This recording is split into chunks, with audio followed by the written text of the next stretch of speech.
Está precisando de tranquilidade? A pousada Encanto dos Pássaros é o destino ideal para o seu descanso, cercado pelo charme do clima serrano. Venha viver momentos inesquecíveis e traga sua família para desfrutar deste verdadeiro paraíso. Pousada Encanto dos Pássaros. O paraíso é aqui. Agora você pode aproveitar o melhor da nossa gastronomia sem sair de casa. No Santiago's, nosso cardápio diversificado está disponível para entrega, com opções que vão desde petiscos deliciosos até pratos principais irresistíveis. Peça já e aproveite momentos especiais no conforto do seu lar, com uma refeição de dar água na boca. Atendemos de 10 horas às 22 horas. O que é um sonho para você? Algo distante, utópico, inatingível? Para nós, um sonho é algo que, com trabalho, dedicação e foco, podemos alcançar. Nossos valores chegam até você em forma de sorvete, picolé, cobertura, casquinha, canudos wafer, água mineral, gelo mineral e polpa de fruta. Um mix de produtos que, assim como nossos sonhos, não param de crescer. Este é o Grupo Esterbom. Qualidade que surpreende. Clube! Cada dia tem mais. Eu tô aqui na Clube. Tem mais gente ouvindo. Eu ouço a Clube. Ouvindo mais. O dia todinho eu ouço a Clube em casa. E agora como eu fico nessa casa? Onde eu vou, eu levo a Clube comigo. Amava dentro de uma banheira. Graças a você, a Rede Clube está em todo o Brasil. E olha onde a gente chegou. Yeah! Rede Clube.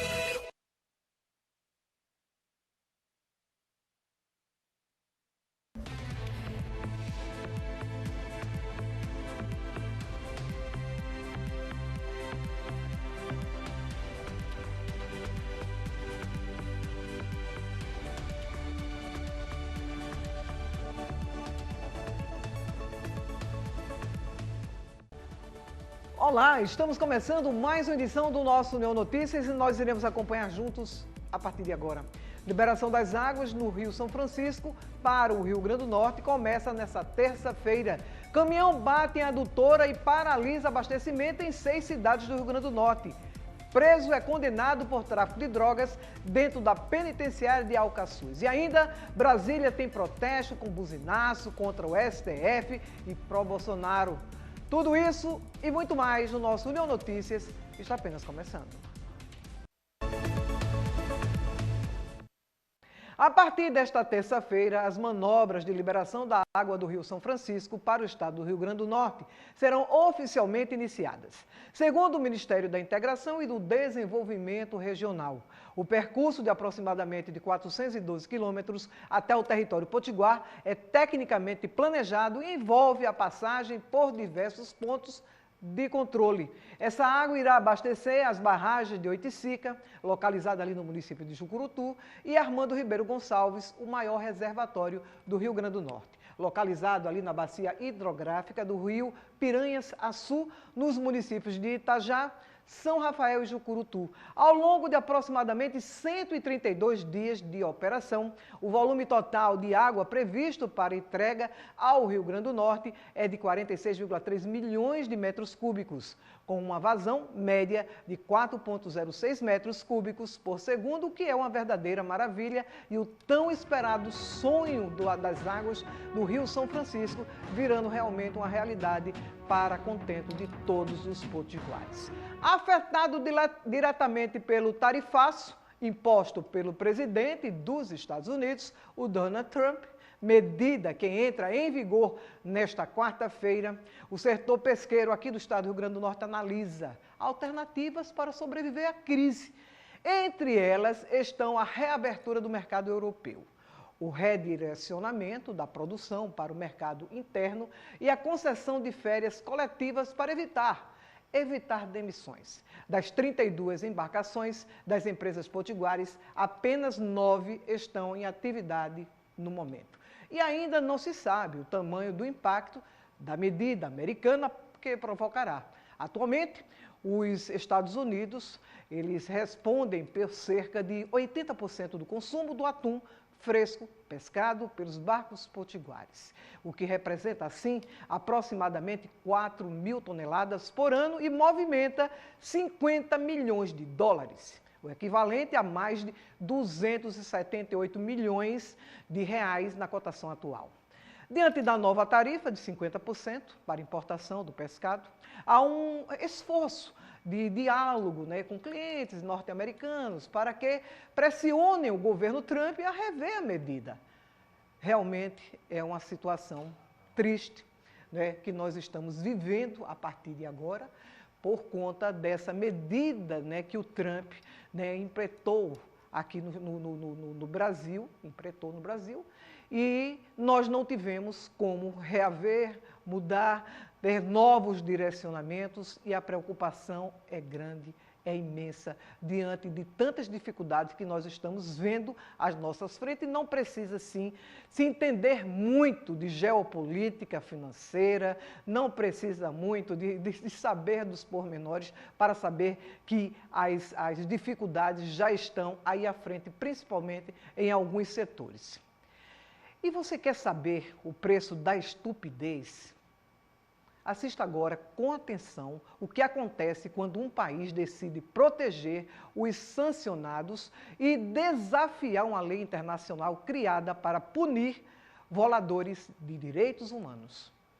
O governo brasileiro orientar os bancos a descumprirem a Lei Magnitsky. Eu sou Dora Aragão e hoje vou explicar algo que pode desencadear a maior crise financeira da história do Brasil. O que acontece quando um país desafia diretamente o sistema de sanções americanos. Vou mostrar os mecanismos de retaliação que os Estados Unidos têm à disposição, os precedentes históricos e por que essa decisão pode transformar o Brasil profundamente. Fiquem até o final, porque isso pode afetar cada real na conta de vocês. Em 1º de agosto de 2025, algo inédito aconteceu na política brasileira. Pela primeira vez na história, o ministro do STF foi sancionado pelos Estados Unidos sob a Lei Magnitsky. A reação foi imediata e desafiadora. Alexandre de Moraes declarou: o STF irá ignorar as sanções praticadas. Este relator irá ignorar as sanções praticadas e continuará trabalhando. Gilmar Mendes foi ainda mais longe. O STF não se intimidará diante das ameaças dos Estados Unidos e disse que a independência do Poder Judiciário brasileiro é um valor inegociável. O que vimos foi uma blindagem institucional completa. Luiz Barroso, presidente do STF, disse que a corte seguirá firme no cumprimento de suas funções. Flávio Dino declarou total apoio. O próprio STF emitiu nota institucional defendendo Moraes. Até o procurador-geral da República, Paulo Gonet, e o advogado-geral da União, Jorge Messias, saíram em defesa. É uma solidariedade institucional que pode ter um preço financeiro devastador. Agora, imagine se o governo Lula, pressionado pela blindagem do STF, decida ir além das palavras. Imagine que obrigue os bancos brasileiros a descumprirem as sanções, que instrua o Banco Central a não colaborar com os bloqueios de ativos. Imagine que o Brasil oficialmente declare: não reconhecemos a Lei Magnitsky dentro do território nacional. Bancos brasileiros não cumprirão essas determinações. Isso não é ficção, é exatamente o que alguns países já tentaram fazer. E eu vou te mostrar exatamente o que aconteceu com eles. Quando o país desafia as sanções primárias da Lei Magnitsky, os americanos ativam algo que é chamado de Protocolo de Destruição Total. É uma segunda linha de ataque criada especificamente para quebrar países rebeldes. É como se fosse uma guerra em duas frentes. Primeiro, eles atacam a pessoa sancionada. Depois, atacam quem protege essa pessoa. E o Brasil inteiro pode acabar virando alvo disso. Vou explicar cada uma das armas dessa máquina de guerra financeira. A primeira arma são as sanções setoriais contra o sistema bancário brasileiro. É como se os americanos cortassem todas as artérias que ligam o Brasil ao sistema financeiro mundial. O mecanismo funciona assim. Eles criam uma lista negra secundária. Se bancos brasileiros conscientemente descumprirem sanções do Magnitsky, entram automaticamente nessa lista. E aqui está o truque perverso. Não precisam sancionar todos os bancos. Basta sancionar 2 ou 3 bancos. Imaginem o Banco do Brasil sendo incluído na SDN List. Resultado, o banco não pode fazer mais correspondent banking com qualquer banco americano. Não pode processar pagamentos em dólares. Não pode participar de financiamentos de comércio exterior. Mas a coisa fica ainda pior. Por causa da regra de contaminação, qualquer banco brasileiro que fizer negócios com o Banco do Brasil sancionado também fica sob suspeita. É como uma doença que se espalha pelo sistema inteiro. 48 48 horas, todos os grandes bancos brasileiros estariam isolados. Itaú, Bradesco, Santander, todos cortados do sistema financeiro global. É a morte clínica do sistema bancário nacional. Protocolo de escalada automática. Aqui está o que torna essa arma tão terrível. Ela tem escala automática. Os americanos criaram um protocolo que funciona como uma máquina de guerra sem piloto. No dia 1, o primeiro banco é sancionado. No dia 3, bancos correspondentes americanos cortam relação. No dia 7, sistemas de pagamentos internacionais bloqueiam transações. No dia 15, bancos europeus cortam relações por medo de contaminação. No dia 30, o sistema bancário brasileiro está completamente isolado. É uma máquina que funciona sozinha, não precisam de nova decisão política. Tudo acontece automaticamente. E aí entra um efeito dominó tecnológico, o apagão digital. A segunda onda de ataques vem pelas empresas de tecnologia. E aqui está onde a coisa fica verdadeiramente aterrorizante. Amazon Web Services hospeda 60% da infraestrutura digital dos bancos brasileiros. Microsoft fornece sistemas operacionais para quase todos eles. Oracle roda base de dados. Cisco conecta as redes. VMware virtualiza todos os servidores. Quando um país é marcado como não compliance com sanções, essas empresas entram em pânico total. Não porque odeiam o Brasil, porque tem terror de perder acesso ao mercado americano. A Amazon fatura 500 bilhões de dólares por ano, sendo que 70% disso vem dos Estados Unidos. Ela não vai arriscar esse negócio para proteger alguns bancos brasileiros. É uma matemática simples. Vou descrever exatamente como seria o apagão tecnológico. Na semana 1, o serviço de hospedagem da Amazon anuncia revisão de compliance, que é um eufemismo para vamos ter que cortar vocês. Bancos brasileiros têm 30 dias para migrar de servidores. Na semana 2, a Microsoft cancela as licenças de Windows Server. A Oracle bloqueia atualizações de segurança e a Cisco para com suporte técnico. Na semana 3, a Google bloqueia as APIs de pagamento. A Apple remove os aplicativos bancários dos sistemas da App Store. Samsung Pay para de funcionar. Na semana 4, toda a infraestrutura tecnológica dos bancos brasileiros está em colapso. Até o Pix pode parar de funcionar com isso. Cartões de crédito, então, nem se fala. Quase todos de bandeira americana. A Internet Bank completamente sai do ar. É como se alguém desligasse a eletricidade de todo o sistema financeiro nacional simultaneamente. A segunda arma poderosa é o sequestro das reservas internacionais brasileiras. E aqui vem uma informação que vai chocar vocês. O Brasil tem 370 bilhões de dólares em reserva. Sabem onde 280 bilhões estão guardados? Em bancos americanos, europeus e treasuries do governo americano. É como guardar suas economias justamente na casa do inimigo. Os americanos não chamam isso de confisco. Eles usam termos técnicos, investigação de compliance, revisão de origem de fundos, auditoria de antilavagem, mas o resultado é o mesmo, o dinheiro fica totalmente congelado. O processo funciona mais ou menos assim. O Treasury Department, o Departamento do Tesouro, abre uma investigação administrativa sobre as reservas brasileiras. Alegam suspeita de que o dinheiro pode ser usado para facilitar violações das sanções aplicadas pela Lei Magnitsky. Durante a investigação, que pode durar anos, as reservas ficam totalmente bloqueadas. O Brasil não consegue acessá-las, não consegue vender os títulos do Tesouro Americano que possui, não consegue movimentar qualquer tipo de depósito. É como se o Brasil acordasse um dia e descobrisse que 75% das suas reservas internacionais viraram papel de parede. Do dia para a noite, o país fica sem capacidade de defender a sua moeda. A terceira arma, desconexão do sistema SWIFT, é a arma nuclear do sistema financeiro internacional. SWIFT não é americano, ele é belga, na verdade, mas está totalmente dominado pelos americanos. Ele tem poder de veto sobre qualquer tipo de decisão, e quando os americanos pressionam, os europeus sempre cedem. O processo tem 3 fases. Primeiro, fazem a ameaça. SWIFT está revisando a participação de bancos brasileiros devido a violações de compliance de sanções. É um tiro de advertência. Bancos internacionais ficam apavorados, começam voluntariamente a reduzir transações com o Brasil. É como se o Brasil começasse a ficar com lepra financeira. Segundo, começam o isolamento seletivo. Bancos brasileiros ainda podem usar o SWIFT, mas com muitas restrições. Transações começam a demorar muito mais do que o tempo normal, e os custos ficam ainda maiores para as transações vindas do Brasil. É como se transformassem todas as autoestradas em estradas de terra e completamente esburacadas. Você ainda consegue chegar no seu destino, mas vai demorar 3, 4 vezes mais tempo, além de custar muito mais caro. E o terceiro, se o Brasil continuar resistindo à desconexão total, bancos brasileiros são simplesmente expulsos do sistema SWIFT. Resultado, o Brasil vira uma ilha financeira sem poder negociar com qualquer lugar do mundo. Não consegue receber pagamentos de exportações, não consegue pagar importações realizadas. O comércio internacional brasileiro para completamente, entrando em total colapso. A quarta arma, transformar commodities brasileiras em produtos tóxicos. É uma arma de destruição massiva econômica. O Brasil exporta 280 bilhões de dólares por ano. 65% são commodities. Soja, milho, café, minério de ferro, petróleo. Imaginem se esses produtos virassem radioativos, comercialmente, ou seja, ninguém poderia comprar do Brasil sem sofrer algum tipo de sanção dos Estados Unidos. Os americanos criam o que chamam de lista de contaminação comercial. Qualquer empresa que comprar commodities brasileiras, enquanto o Brasil proteger sancionados pela lei Magnitsky, pode ser também sancionada. É uma estratégia de terror psicológico. Eles não precisam sancionar todas as empresas. Basta sancionar 2 ou 3 grandes, como exemplo, que todas as demais irão seguir. Imagine que sancionem as americanas Cargill e Youngster Daniels Midland por comprarem soja brasileiro, que são grandes compradores. No dia seguinte, todas as outras trading companies param de comprar com medo de também serem sancionadas. É como se criassem uma epidemia de medo no mercado de commodities. O Brasil vira párea comercial do dia para a noite. A quinta arma, uma que pouca gente conhece, mas é devastadora: pressão sobre as seguradoras internacionais. Todo comércio internacional depende de seguros. Navio carregando soja precisa de um seguro marítimo. Avião carregando café vai precisar de seguro de carga também. Até a refinaria de petróleo precisa de seguro de responsabilidade civil. E 95% das seguradoras internacionais são americanas ou europeias. A Lloyd's de Londres, a AIG, a Zurich, Allianz. Quando americanos pressionam, elas param de segurar cargas brasileiras. Resultado, navios param de sair dos portos brasileiros. Aviões param de carregar produtos brasileiros. É como se o Brasil fosse declarado não segurável. O olho que tudo vê. E aqui está o ponto mais aterrorizante. Os americanos têm tecnologia para detectar qualquer tentativa de burlar essas sanções em tempo real. Eles criaram algo que chamam de matrix financeira. É um sistema de inteligência artificial que monitora trilhões de transações globalmente, 24 horas por dia. Cada transferência bancária gera 200 pontos de dados: origem, destino, valor, horário, tipo da moeda, bancos intermediários, código SWIFT, até localização geográfica dos dispositivos usados. Inteligência artificial processa esses dados em tempo real. Machine Learning identifica padrões suspeitos. Se você transferir dinheiro para alguém sancionado usando um banco intermediário lá em Singapura, eles detectam em apenas 30 segundos. Mas vai além da tecnologia. Eles criaram uma rede de informantes digitais. Exchanges de criptomoedas, por exemplo, reportam transações suspeitas. Fintechs vão compartilhar dados de compliance e até empresas de cartão de crédito também viram espiões. É como se cada transação financeira no mundo fosse monitorada por um exército de algoritmos e também de delatores digitais. Para entender o poder dessa arma, veja o que fizeram com a Rússia em 2022. Em 72 horas, destruíram a economia russa. No dia 1, sancionaram os bancos russos. No dia 2, cortaram acesso ao SWIFT. No dia 3, congelaram 300 bilhões em reservas do Banco Central Russo. Resultado? O rublo desvalorizou 50% em uma semana. A inflação disparou 20%. O PIB do país contraiu 8% só no primeiro ano. E aqui está o detalhe principal. A Rússia teve 15 anos para se preparar para essas sanções. Criou sistemas alternativos, acumulou ouro, fez parcerias com a China e, mesmo assim, a economia russa foi praticamente devastada. Vou dar exemplos mais detalhados de países que desafiaram o sistema americano. O caso do Irã, a lição de resistência. Entre 2010 e 2018, o Irã tentou resistir às sanções nucleares, criou um sistema bancário alternativo, usou permuta de mercadorias e até criou uma moeda digital própria. Os americanos responderam com sanções secundárias massivas, cortaram qualquer empresa que fizesse negócio com o Irã do sistema financeiro americano. O resultado veio em números. O PIB iraniano caiu 25% em 5 anos. A moeda se desvalorizou 90%. As importações caíram 80%. O país quase entrou em um colapso social. Só em 2018, o Irã capitulou e aceitou negociar um acordo nuclear. Mesmo assim, muitas sanções continuam até hoje. Outro caso da Venezuela, uma morte lenta. Venezuela tentou proteger funcionários sancionados usando bancos privados e empresas estatais. Os americanos escalaram gradualmente. Primeiro sancionaram Maduro, depois ministros, depois toda a PDVSA, que é a principal estatal petroleira da Venezuela, além do Banco Central e, finalmente, toda a economia venezuelana. O resultado disso é mais do que conhecido, né? O PIB venezuelano caiu 75% em 8 anos. A hiperinflação destruiu a moeda. 7 milhões e meio de venezuelanos deixaram o país, o que é 25% de toda a população. A Venezuela hoje é um cadáver econômico. Hoje produz apenas 10% da sua capacidade, o que antes eram 3 milhões de barris de petróleo por dia, hoje são apenas 300 mil. Já o caso da Coreia do Norte, um isolamento eterno. A Coreia do Norte criou um sistema financeiro paralelo mais sofisticado que existe. Bancos em Macau, empresas fantasmas em Hong Kong, até hackers cibernéticos para roubar dinheiro. Americanos simplesmente declararam: qualquer banco que toque em dinheiro norte-coreano será banido do sistema americano. Resultado, isolamento financeiro total há mais de 20 anos. O país só sobrevive porque China viola as sanções secretamente. Mesmo assim, a economia está em colapso permanente. A lição desses casos é clara: não importa quais alternativas você crie. Se os americanos decidirem te quebrar financeiramente, eles vão conseguir. O sistema sistema financeiro global é como uma teia de aranha gigante e os americanos estão no centro dela. Qualquer vibração na teia, eles vão sentir. Qualquer movimento suspeito, eles vão atacar. O Brasil está completamente vulnerável. Mais vulnerável que o Irã, mais vulnerável que a Venezuela e mais vulnerável que até mesmo a própria Rússia. Isso porque a nossa economia é totalmente integrada ao sistema americano. Agora, vou simular exatamente o que aconteceria se o Brasil desafiasse as sanções Magnitsky. É um exercício de análise de risco que todo brasileiro precisa entender. Primeira semana, os americanos enviariam um ultimato formal. O Brasil tem 7 dias para instruir seus bancos a cumprirem as sanções contra Alexandre de Moraes ou enfrentará sanções secundárias. O governo brasileiro responde: não reconhecemos autoridade americana sobre nosso sistema judiciário. Os bancos brasileiros não cumprirão essas sanções. Wall Street Journal, Financial Times, Bloomberg começam cobertura 24 horas desse evento. Investidores internacionais entrariam em pânico imediato. O risco do país dispara. Na semana seguinte, as primeiras retaliações começam. Primeira onda de sanções secundárias. 3 bancos americanos cortam o sistema de correspondent banking com o Banco do Brasil, Bradesco e Itaú, os maiores do país. Resultado imediato disso, o dólar salta de 5,50 para 7 dólares em uma semana apenas. A bolsa despenca praticamente uns 30% e a fuga de capital supera os 20 bilhões de dólares. Empresas começam a cancelar importações aos montes, não conseguem mais obter cartas de crédito, por exemplo. Os portos param de receber navios que dependem de financiamento internacional. Na terceira semana, as empresas de tecnologia entram no jogo. Microsoft avisa que vai cancelar licenças de bancos brasileiros em 30 dias. Amazon suspende novos contratos com bancos brasileiros. Google bloqueia sistemas. Agora, vou explicar algo que nenhum político quer te falar. O preço humano real que os brasileiros pagariam se o governo decidisse proteger Alexandre de Moraes. Não é sobre economia abstrata não, tá? É sobre vida e morte. O primeiro impacto seria uma catástrofe sanitária sem precedentes. Eu vou te explicar por quê, não é exagero. E aqui está um dado que vai chocar vocês. O Brasil importa 95% dos ingredientes farmacêuticos ativos. Significa que 95%...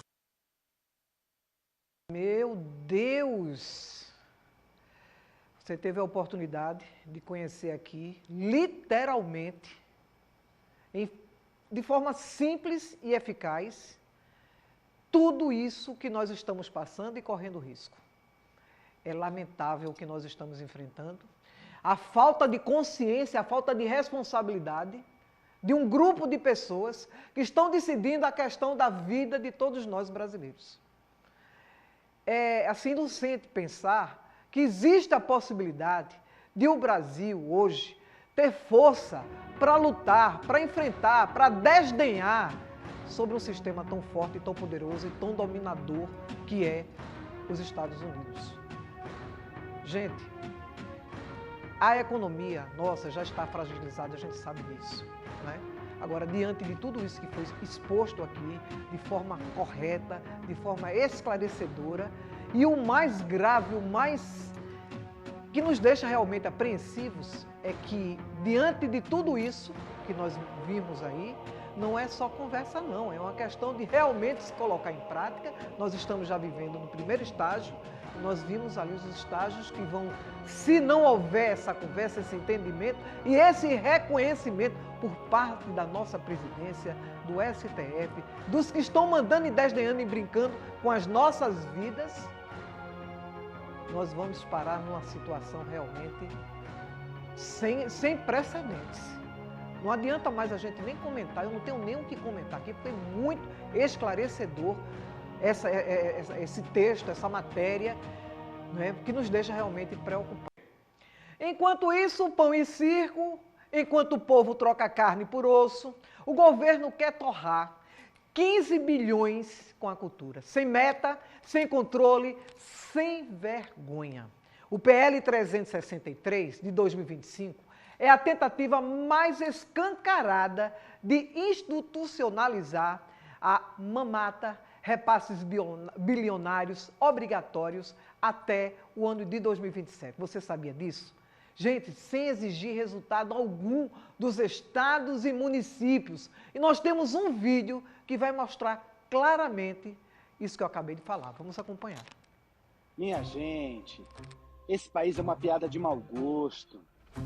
O Brasil é um país onde se ensina o povo a passar fome com dignidade, enquanto uma elite de parasitas culturais se banqueteia com bilhões de dinheiro público. O projeto de lei 363 de 2025 é a mais nova demonstração de que o Estado brasileiro virou um bordel burocrático onde se prostitui a noção de bem comum em nome de uma cultura subsidiada, controlada e militante. Estamos diante da institucionalização do saque. 15 bilhões distribuídos a esmo, sem critérios claros, sem metas de impacto, sem responsabilidade com o erário.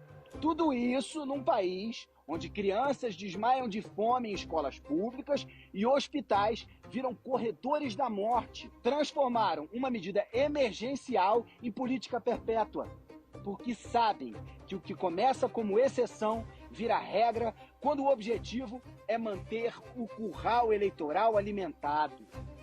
E como se não bastasse, afrouxam todas as exigências.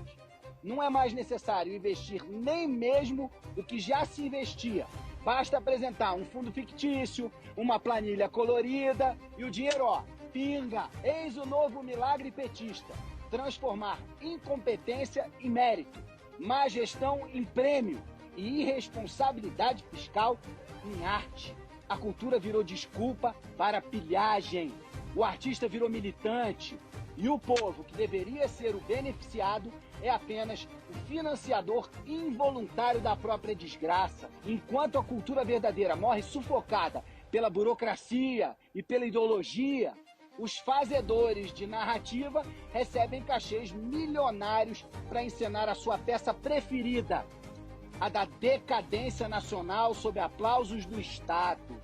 Coisa mais linda, criativa. É disso que se trata, perpetuar a miséria com verniz intelectual. E quem denuncia esse teatro podre ainda é chamado de inimigo da cultura. Pois bem, se defender a liberdade, o mérito e a responsabilidade fiscal me torna inimigo da cultura, de parasitas, então eu aceito a alcunha com orgulho. Mas isso acontece justamente pela mamata.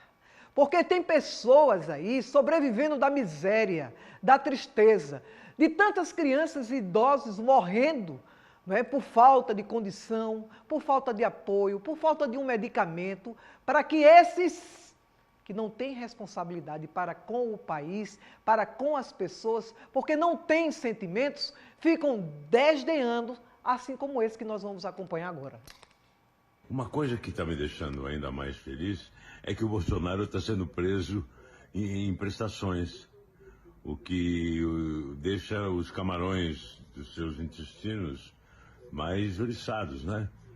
Primeiro ele presta depoimento, é considerado réu, depois ele usa a tornozeleira, é proibido de sair à noite, proibido de sair no fim de semana, agora prisão domiciliar e daqui a pouco a papuda.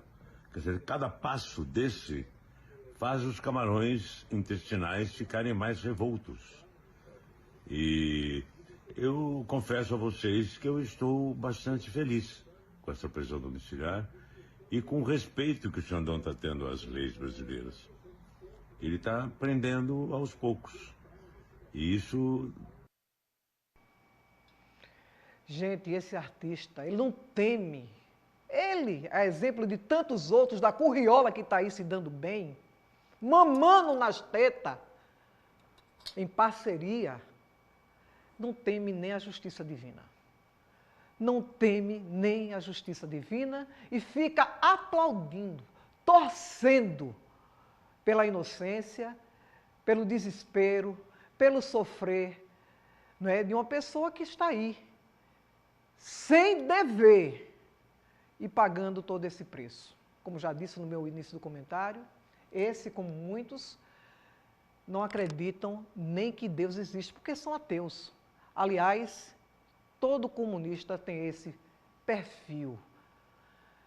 Nós vamos agora mostrar uma matéria mostrando que a China está comprando universidades aqui no nosso país. Eu digo aqui a todos, que é um alerta a todos os pais, que no Brasil, por exemplo, não é a Universidade Federal o problema. A China está comprando todas as universidades privadas do Brasil. É mesmo? Então, eu tenho um amigo meu que trabalha numa universidade no interior de São Paulo, e é Presidente Prudente, e a China foi lá e a família não quer vender de jeito nenhum, e eles vão aumentando a proposta Por quê? Porque eles querem comprar todas a universidade privada. Qual é o propósito? É uma lavagem cerebral anti-Deus mesmo. É apagar Deus da história. Então hoje é uma agenda. Então como é que você consegue? É uma agenda marxista, né? O que é uma ideia da cartilha de Karl Marx? Se você fere o princípio de inocência de uma criança, você domina ela a vida toda. Então o que eles querem perverter? Quando você olha para um pequeno, um adolescente, um jovem, se identificando como uma planta, se identificando como um cachorro, que nem agora teve lá em São Paulo, né? Um monte de... Eu sou um cachorro e coloca focinheira. Sou ovelha. Aí tem aquele vídeo lá, eu acho que foi da Colômbia, uma menina se vestiu como uma cobra, outro se vestiu como um cachorro. No Japão o cara comprou uma roupa do cachorro e ele se veste como cachorro. E aí você vê, é o quê? É uma agenda para bloquear, e aí vai tudo contra o que Deus criou, né? Então, aonde a afronta é o próprio Deus. E é aí que eu venho na questão do Apocalipse. Mas só... Aí você me pergunta, por que da preocupação e do ser tão ruim desse povo aqui comprar as nossas universidades? Não é porque as nossas universidades são as melhores do mundo, não. Não somente por isso, mas porque eles querem formar criaturas que não têm sentimento, criaturas que não sabem discernir o que é bom, o que é ruim, como nós acompanhamos nesse testemunho, nessa voz, nessa palavra que nós vimos agora desse rapaz aqui. Você já pensou, crianças, seres humanos, serem tratados, acreditarem que são animais, que é um réptil, que é um cachorro, que é um pet? É justamente isso que a China tem como propósito.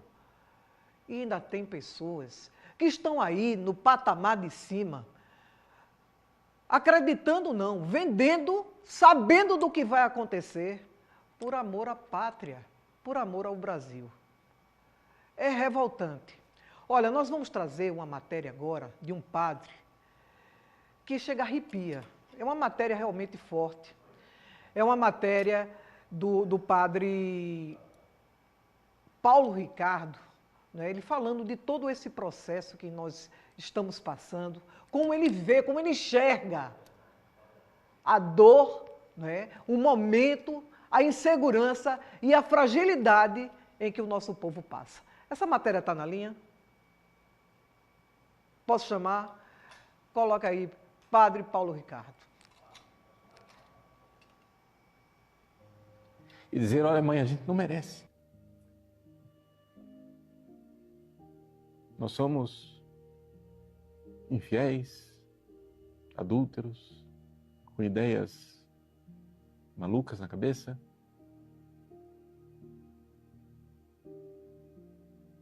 Mas nós estamos precisando da senhora. Nós estamos precisando da senhora. E como filhos pródigos, rejeitando as 30 moedas de Judas, abraçamos a cruz de Cristo e queremos dizer, amparai-nos e protegei-nos. Esmagai, Senhor, a cabeça da serpente. Porque o dragão, cor de fogo, quer devorar aos vossos filhos. Nós pedimos a Deus, primeiramente, e a todos os santos que possam colocar as mãos sobre o nosso país. Um país lindo, maravilhoso, de belezas naturais, de riquezas incalculáveis. Justamente por isso é que está acontecendo todo esse processo. Há quem diga até que o Trump, né, ele é louco, ele está perseguindo, ele está querendo mandar no Brasil, está querendo impor as diretrizes de um outro país aqui dentro do Brasil, mas ele não tem nada de louco. Ele está vendo, ele está sabendo de toda a artimanha que está acontecendo a nível global, com interesse nessas nossas riquezas, no nosso povo, no que podem tirar de nós. E como se fosse assim uma conspiração alinhada com o nosso governo, né, federal, que deveria nos proteger e brigar pelo seu país, estão comunados em realizar toda essa tragédia, podemos dizer assim. Olha, sinceramente, é algo inacreditável o que nós estamos acompanhando, o que nós estamos vivendo nos últimos tempos aqui no nosso país. Só Deus para colocar as mãos, Santa Rita de Cássia, das causas impossíveis, para mudar esta nova realidade. E eu acredito, sim, que isso vai acontecer. Um Davi chegando aqui e mudar esta realidade. Porque nós não, sinceramente, nós não merecemos. Nós estamos enfrentando uma guerra espiritual, nós estamos com duas metades se degladiando e nós, me coloco no mundo, né, nesse meio aí, como inocentes, indefesos nesse meio, nessa briga entre direita e esquerda, que nós, inclusive, temos um vídeo aqui, onde nós vamos entender um pouco como isso está acontecendo. Então, está interferindo no nosso dia a dia. Coloca esse vídeo aí. O Brasil, e é bom a gente deixar esse alerta aqui, né? Que o Brasil está na ilusão de que Alexandre de Moraes vai preso, e que Bolsonaro vai ser liberado para ser candidato a presidente e que vai voltar pro poder. Veja que o filho do Bolsonaro está nos Estados Unidos com medo de voltar porque o passaporte dele vai ser preso. A PGR não levou para frente porque ele está nos Estados Unidos. Que se eles tiram o passaporte dele lá, ele não vem embora. E quem está com a pauta do passaporte que passou para a PGR foi Alexandre de Moraes. E quem vai julgar o Bolsonaro é Dino e o Zanin. Que o Zanin é o advogado que libertou o Lula da cadeia. O Dino odeia o Bolsonaro. É comunista. O Dino é o primeiro-ministro, segundo Lula. Primeiro-ministro do Supremo Tribunal Comunista. E as pessoas acham que o Bolsonaro vai voltar a ser elegível? E as pessoas estão nessa paranoia histérica que acha que o Bolsonaro vai voltar para o poder e que tudo vai voltar ao normal. E ninguém percebe que nós estamos num jogo sendo manipulados.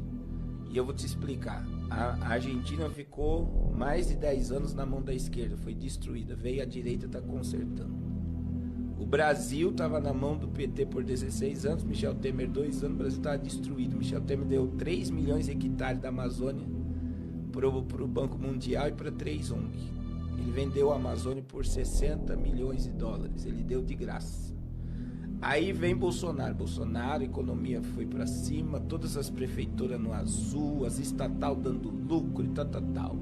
Vem o PT, 9 trilhões de dívida, o PT está liberando crédito, tá doidado agora, porque se ele não libera crédito, a economia não anda, se a economia não anda, o Brasil quebra. O Brasil não tem mais dinheiro, o Brasil está quebrado. Eu acredito que quem assume a presidência no próximo ano é a direita, para consertar o que a esquerda... Donald Trump deixou a América com 600 ou 900 bilhões de dívida. Ele assumiu a América, depois do governo de esquerda, com 37 trilhões. Então agora eu tenho que pagar a dívida de 37 trilhões que é a esquerda. Se Bolsonaro assumir, ou quem assumir, quem for, que eu não acredito que vai ser o Bolsonaro, para mim talvez seja o Tarcísio, quem assumir vai ter que pagar a dívida da esquerda. Mas não é o governo que paga. Quem é que paga a conta? O povo. É o esquerda e direita. Enquanto o povo está se degladiando, ninguém entende que tem um povo dando gargalhada. Um quebra, o outro conserta. E é assim que vai funcionar. E no final de tudo eles comem pizza e cerveja. Juntos. E dando gargalhada. E dando gargalhada do povo, né? Foi a imagem do Barack Obama e Donald Trump no velório de um ex-presidente americano. E aí deu para a gente entender mais ou menos o que nós estamos enfrentando. Nós estamos num período onde a esquerda está aí só desmanchando, destruindo aquilo que foi feito, aquilo que estava equilibrado, aquilo que estava em ascensão, estava em crescimento. Queira Deus que na próxima eleição, como o rapaz aí muito bem falou, isso não é uma pessoa comum que está falando, é um estudioso do assunto. São pesquisadores que estão aí acompanhando o passo a passo, e nós que estamos aqui, como os simples eleitores, estamos sentindo na pele o que está acontecendo. Muitos ainda não abriram os olhos por conta de ideologias, por alguns favorecimentos, porque eu não acredito que uma pessoa que não esteja recebendo favorecimentos deste governo, ela esteja apoiando, ela esteja acreditando, né, que está tudo bem e que o caminho é esse e que, né, que vai estar tudo certo. Eu, sinceramente, particularmente, humildemente, não acredito. Gente, eu sou uma pessoa completamente apolítica, apesar de nós vivermos em função da política, porque está aí provado. Muitas vezes a gente diz, eu não gosto de política, eu odeio política. Mas você precisa entender para poder saber se posicionar diante daquilo que está acontecendo no país onde você vive, que você depende da política. O que nós estamos passando é algo, sinceramente, eu jamais pensei que pudesse chegar a esse ponto. Do presidente dos Estados Unidos tentar, porque ele está tentando salvar o Brasil, a verdade é essa, é isso que eu estou entendendo, a grosso modo. Enquanto os brasileiros, enquanto a cúpula tenta destruir a todo preço, nós temos aí um presidente dos Estados Unidos que sabe do potencial e da grandeza desse país, não só como questões climáticas, né, terras em abundância, água, povo, solo, minérios, minerais. Olha, nós temos tudo de bom, além do povo maravilhoso. Estão vendo, né, o comprometimento no andar da carruagem, sabendo que isso, inclusive, pode chegar lá nos Estados Unidos, porque nós somos fornecedores, principalmente de alimento. Ninguém pode viver sem comer. E nós estamos aqui à mercê, né, de um direcionamento errado, perverso, né, que, a princípio, né, era assim, a favor do povo mais pobre, do povo mais humilde, para chegar junto, isso e aquilo, mas era para chegar junto para matar, para acabar de vez. É isso que nós estamos sentindo. Esse programa hoje praticamente foi um programa especial. Nós fizemos, catalogamos alguns pontos, de muitos que estão aí nas redes, discutidas por pessoas estudiosas, pessoas de grande responsabilidade, e trouxemos para você que está aí desavisado, que além de tudo que está passando, ainda está aí curtindo os festejos, né?